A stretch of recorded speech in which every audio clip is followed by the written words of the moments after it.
एक सत्य घटना। मेरा नाम शिल्पा है और मैं यूपी के बिजनौर जिले की रहने वाली हूँ।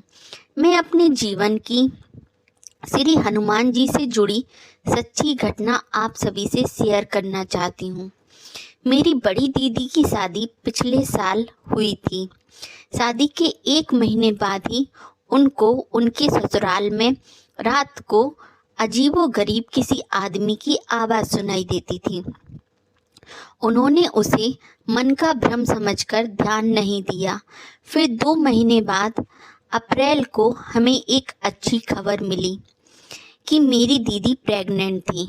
अब हम बहुत खुश हो गए। घर में खुशी का माहौल था कि अचानक कुछ दिन बाद मेरी दीदी की तबीयत बहुत खराब हो गई और उनका दुर्भाग्यवश मिसकैरेज हो गया। तभी से हर रात को उन्हें भयानक सपने दिखाई देने लगे और उसे अपने ससुराल में डर लगने लगा। वो इतनी ज़्यादा बीमार हो गई कि 4 डॉक्टर बदल दिए, लेकिन कुछ आराम नहीं मिला। यहाँ तक कि हम सब घर वालों को लगने लगा कि अब इनका बचना मुश्किल है, क्योंकि वो बहुत ही ज़्यादा बीमार हो गई थी और कोई दवा काम नहीं कर रही थी। फिर हमारे रिश्ते की मामी ने बताया, दीदी को एक शास्त्री जी हैं, उनको दिखा दें। हम दीदी को शास्त्री जी के पास ले गए। शास्त्री जी ने हमारी 2 बार हरिद्वार में पूजा भी कराई। शास्त्री जी पूजा से 1 दिन पहले शाम को संकल्प दिलाते हैं और उसमें अपने ऊपर या जो आत्माएं हमें परेशान करती हैं उनको आमंत्रण देते हैं कि वो मुक्ति के लिए हरिद्वार पूजा वाले स्थान पर पहुँचें। जैसे ही शास्त्री जी ने संकल्प कराया, उसी रात को दीदी के ऊपर किन्नर प्रेत और 11 अतिरिक्त आत्माएं आ गईं। हमने 2 बार शास्त्री जी से दीदी और जीजाजी की पूजा कराई। पूजा से दीदी की जो तबीयत खराब थी उसे तो आराम हुआ, लेकिन वो किन्नर प्रेत और आत्माएं नहीं गईं। मेरे पापा जी, जो कि एक टीचर हैं और भी बचपन से ही श्री हनुमान जी की पूजा करते थे, उन्होंने शादी के बाद से पूजा छोड़ दी थी।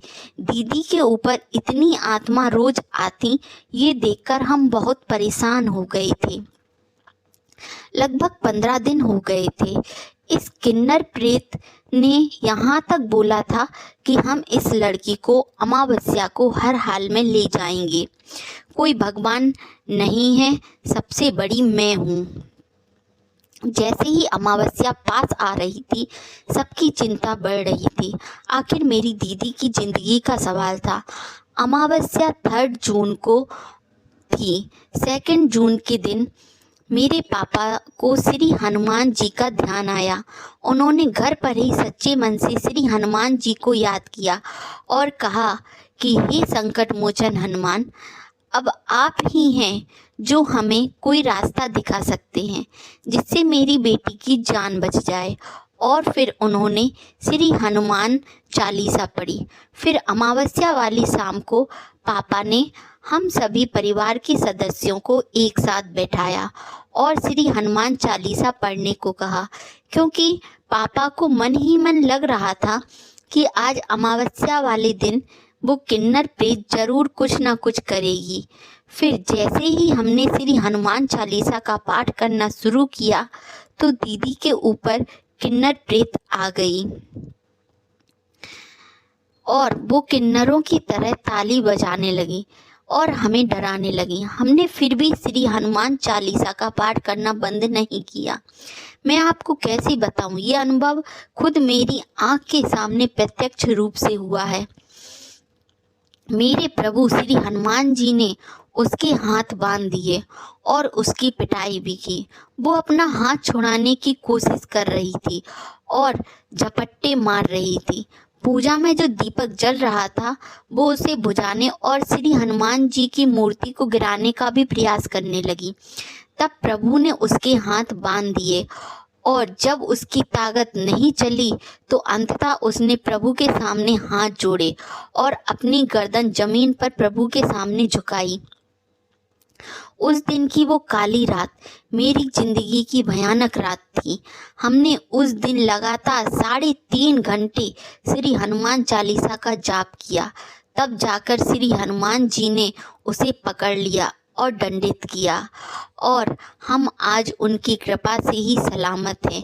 मेरी दीदी भी ठीक हो गई। तब से ही श्री हनुमान जी के प्रति हमारी भक्ति इतनी बढ़ गई है कि हम बता नहीं सकते। हम तुमसे आज भी उनकी कृपा से एकदम ठीक हैं। यह एक सत्य घटना है।